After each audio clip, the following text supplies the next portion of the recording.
All right, hey guys, welcome back. So Monport reached out to us about testing another laser. So we have here GA30 Fiber MOPA Laser. So MOPA, M-O-P-A, is an abbreviation for Master Oscillator Power Amplifier. The Master Oscillator produces the beam while the optical amplifier is used for boosting the output power.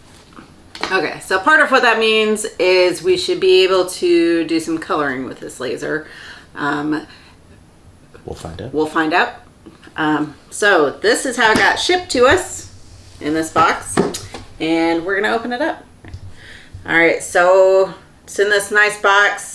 Corner protectors, everything stapled on it, so I'm going to carefully pry it open.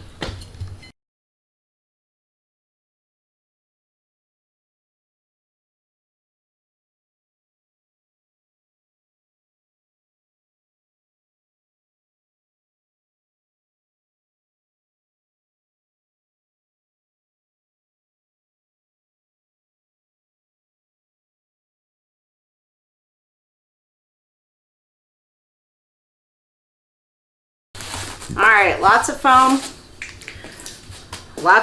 packed around it. It's very secure in here.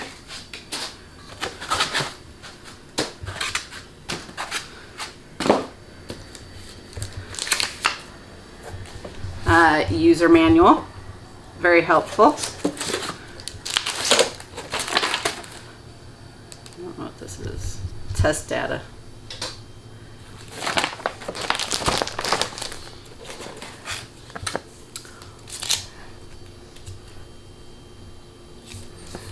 Not sure what all's in this. We'll open it up and see what it says. There's some test data, some other languages. I don't know. Nice metal ruler.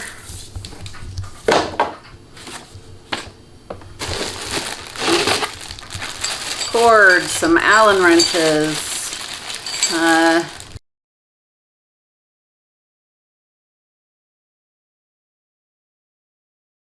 All right, so it does appear that it's all one big piece put together. The cords are all coming out of here.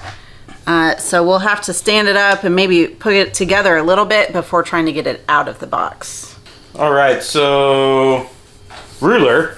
Looks like millimeters on one side, inches, yeah, millimeters and centimeters, and then inches on the other side. Very nice quality. That feels super nice. That'll be nice to have. Looks like this manual is, you know, some technical specs. Similar to the other manuals, it's really more about the software, it looks like, than it is about anything else. Let's see, installation here. Engraving software, yep. Electrical ground, just kind of the big overviews. What it can burn or what it can engrave material wise, and some troubleshooting. So nothing super special in there. Let's see what came in the bag. Power cable.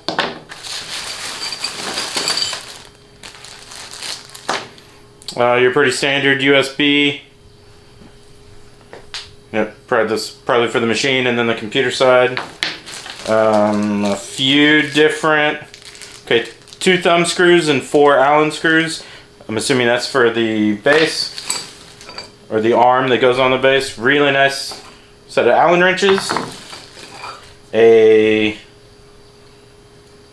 USB drive, probably the software. That's typically what comes on these. I believe these are essentially fences that you can put on the base, and that's actually probably what the Allen screws are for. Maybe the thumb screws are for the main arm. And then it looks like a few black business cards. Very thin, but they do feel like metal. Metal? Yeah. Maybe aluminum, I'm not really sure. They're super thin, but you can see on the edges that they are metal. So it's probably just black painted. I don't know, maybe we'll use these to line it, or just kind of run some test things to not waste other material. That looks like everything there. I'm going to pull the thumb screws out because that's what I think we're going to need to use to get the main arm up on the base, and then we'll be able to pick the whole machine up and put it up here. So we'll figure that out real quick.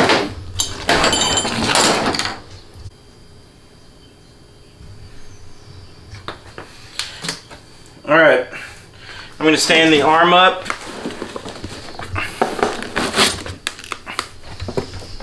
Alright. Okay, yep, there's just a hinge on that side, 2 holes on the other side, so that's where the thumb screws look like they need to go. I'm going to throw them in over here.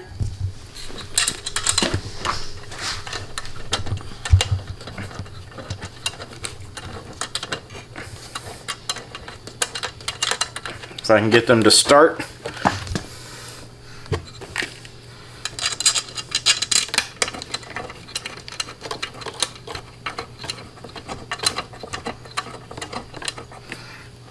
Neither one of those are starting. There we go. Got one started.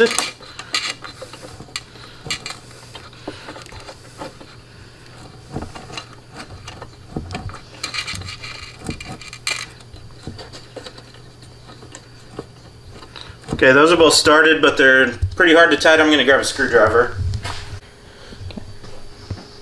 Alright, got those in, got them screwed down. I've kind of moved it a little bit, didn't know if I was going to be able to do it by myself, but I do think I can. So, I'm going to lift it up and out and get it up on flat surface.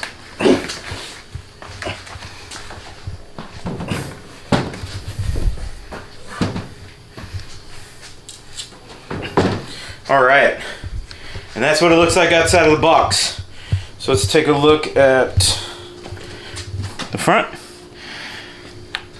Oh, foot switch, up, down, focus, and laser switch. Cool, that makes it pretty simple. This is an autofocus, we'll have to figure out that. But this machine does have the autofocus. There's a button up here. I'm not entirely sure what it does either.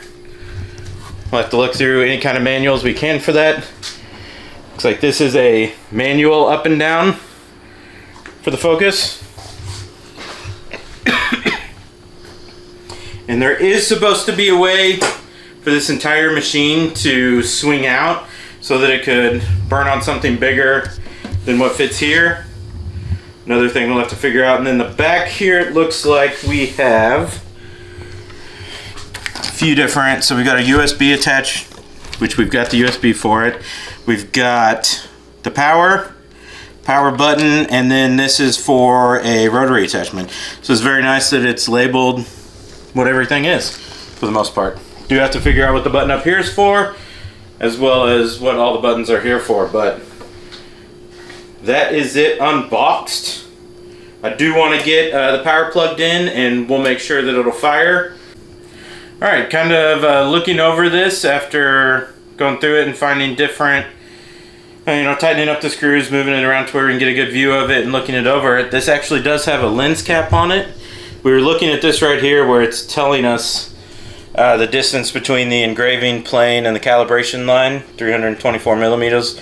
We'll figure out exactly what that means. It does say calibration line right there, but then it does have a lens cap on that, and that is what the lens looks like on this machine.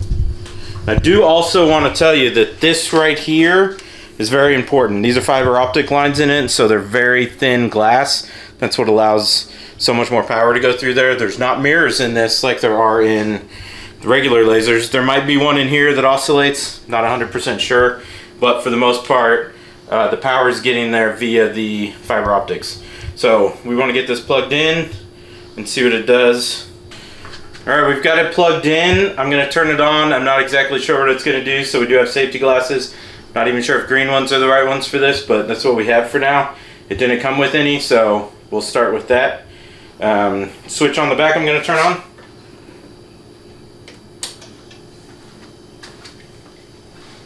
The light is on the back, so it should be turned on. Let's see. Alright, I'm going to hit the laser switch button and see what it does.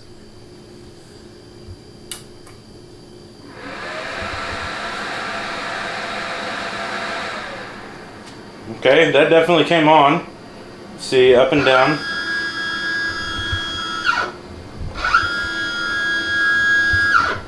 Working.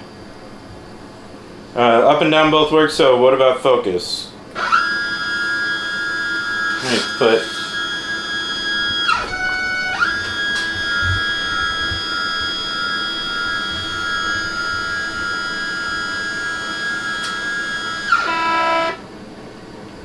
Okay, it's hard to see, but what I did is I put this little card where the little red light is at.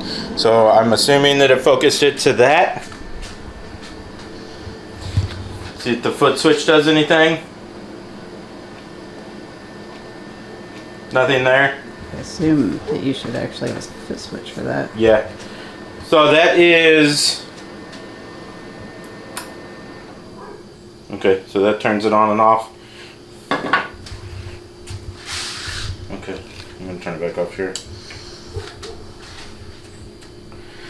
So until we get software plugged in and this connected, I don't think we can actually tell it to run. So it is more in line with, say, the K40 or the older diode lasers. It's got to be plugged into the computer and you're running the program from the computer. It doesn't have like the DSP like the big 60 watt does. So that's what we're gonna have to figure out next for our next video, is getting it connected to the computer. It did come with this, which there's free software that it comes with, and Lightburn now has a new license that you can get for fiber lasers, so we'll definitely be doing that as we do all of our programming in Lightburn. But we will use both of them to test those out so that we have a better feel for what both softwares can do. We're very excited to have this laser. A huge thanks to Monport. And if there's anything you guys want to see on this, write us a comment, let us know. Don't forget, Monport has been gracious enough to give us a 10% discount, passing on to you guys. Discount code is in the description below. It works on anything from Monport, and this laser included. So we will be back next time, maybe get this thing running and burning, and we'll see you guys next time. Thanks for coming, like and subscribe.